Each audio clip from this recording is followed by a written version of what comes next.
Brought to you by Palvi Agrico. आता शेतीसाठी जे काही लागणार ते घरपोच मिळणार, तेही मोबाईलच्या एका क्लिकवर.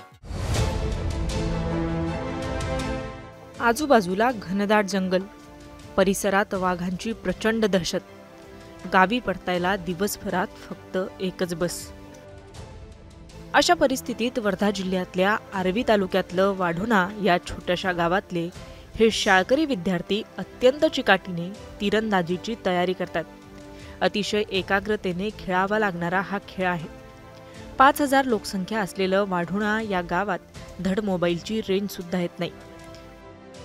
बट आम्हाला ऑप्शन नसल्यामुळे आम्हाला तिथून प्रवास करावाच लागतो, यावंच लागते आम्हाला. आमच्या गावाला एकच टाईम बस आहे, ती एकच टाईम जाते आणि डायरेक्ट सायंकाळी जाते. मग म्हणजे आमच्याकडे इक्विपमेंट नव्हतं, तर आम्ही चक्क भुसाचं बटरेस वगैरे बनवून आम्ही तिथून सुरुवात केली आहे. आणि मी आत्तापर्यंत 4 नॅशनल खेळलेली आहे.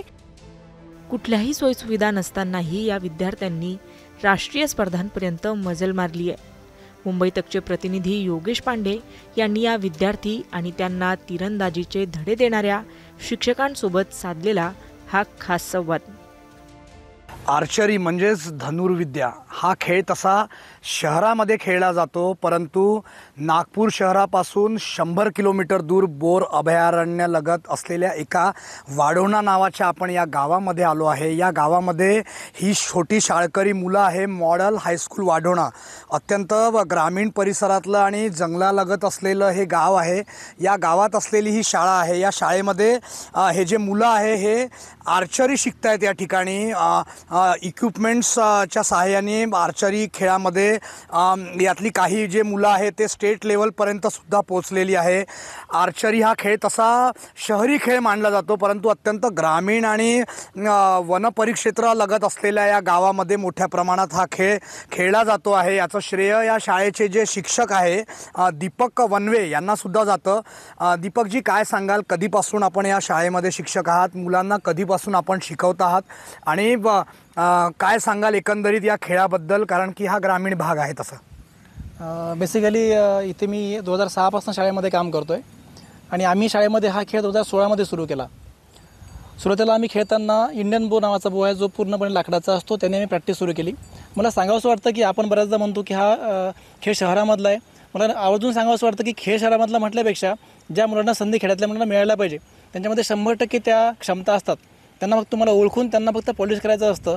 त्यामुळे हा खेळ शहराबरोबर खेळामध्ये सुद्धा मोठ्या प्रमाणामध्ये चालतो आहे आणि ते आमच्या मुलांनी प्रूफ करून दाखवला आहे.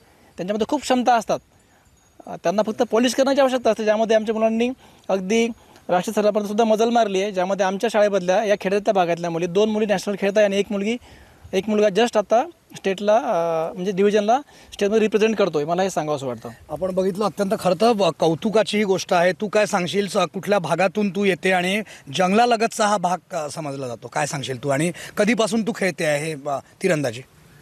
मी 5वी पासून इथे आर्चरी हा गेम खेळत आहे.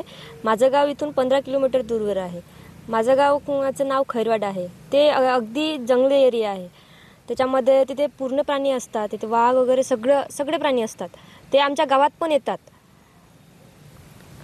पुष्कळदा त्यांची आम्हाला भीती पण वाटते, बट आम्हाला ऑप्शन नसल्यामुळे आम्हाला तिथून प्रवास करावाच लागतो, यावंच लागते आम्हाला. आमच्या गावाला एकच टाईम बस आहे, ती एकच टाईम जाते आणि डायरेक्ट सायंकाळी जाते. मग तिरंदाजी तू करते आहे, कधीपासून तू खेळते आहे आणि या खेळाबद्दल तुला कधी असं वाटलं की हा खेळ खेळला पाहिजे आणि काय पुढचं तुझं उद्दिष्ट असणार आहे? कारण की अत्यंत एक कॉन्सन्ट्रेशनचा खेळ म्हणून हा ओळखला जातो. याच्यामध्ये फार कॉन्सन्ट्रेशन लागत असतं या खेळामध्ये, काय सांगशील? हो, मी जेव्हा इथे आली तेव्हा माझ्याहून मोठ्या म्हणजे भाग्यश्री आणि शिवंत या ग्राउंडला प्रॅक्टिस करत होत्या. त्यांना बघायची, त्या सांगायच्या मग मला की हा गेम असतो, तो खेळ असा खेळला जातो. नंतर ते मला की तू सरांशी बोलून बघ. मी सरांशी बोलले की हा गेम घ्यायचा का? मी म्हणाले हो. मग त्यांनी मला पूर्ण त्या गेमविषयी माहिती सांगितली. तेव्हाच ठरवलं की नाही, लवकरात लवकर आपल्याला हा गेम खूप पुढे न्यायचा आहे आणि आपण जर पुढे गेलं तर ग्रामीण भागातले मुलं पण आपल्याला बघून पुढे जाणार आणि लवकरात लवकर आम्ही इंडियाला रिप्रेझेंट करणार. तू काय सांगशील, काय उद्दिष्ट घेऊन तू हा खेळ खेळते आहे आर्चरी? कधीपासून तू या खेळामध्ये आहे, काय सांगशील? मी सुरुवातीपासून म्हणजेच 2015 पासून जेव्हापासून ह्या शाळेमध्ये सुरू झाला आहे तेव्हापासून मी हा गेम खेळत आहे. म्हणजे अगदी म्हणजे आम्ही चक्क असे म्हणजे आमच्याकडे इक्विपमेंट नव्हतं, तर आम्ही चक्क भुसाचं बटरेस वगैरे बनवून आम्ही तिथून सुरुवात केली आहे. आणि पहिल्याच वर्षी म्हणजे आम्ही ज्या वर्षी स्टार्ट केलं त्याच वर्षी माझं पहिलं स्टेट लागलं. तेव्हापासून मग आमचा प्रवास सुरू झाला. मग 12वीत असताना माझं नॅशनल, मग अगदी म्हणजे तेव्हापासून नॅशनल, स्टेट, नॅशनल आणि मी आत्तापर्यंत 4 नॅशनल खेळलेली आहे. आणि म्हणजे आता माझं एकच ध्येय आहे की मी इंडियाला रिप्रेझेंट करणार आणि सामोर जाऊन ऑलिम्पिक वगैरे खेळणार. कुठेतरी एकंदरीत आपण या सगळ्या याच्यात बघितलं की ही मुलं अतिशय मेहनत करत आहेत आणि यांचे जे कोच आहेत दीपकजी, ते सुद्धा या मुलांकडून मेहनत करून घेत आहे.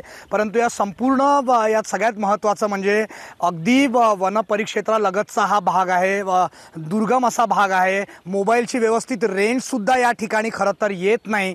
अशा ठिकाणून राज्य आणि राष्ट्रीय स्तरावर मुलांनी आर्चरीसारख्या, तिरंदाजीसारख्या खेळामध्ये जाणं ही नक्कीच कौतुकाची बाब म्हणावी लागेल.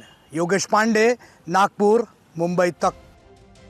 अनेक अडचणींना सामोरे जात राज्य आणि देश पातळीवरच नव्हे तर ऑलिम्पिकमध्येही खेळण्याचं स्वप्न बघत त्या दिशेने प्रचंड मेहनत घेणाऱ्या या विद्यार्थ्यांची जिद्द खरंच कौतुकास्पद आहे.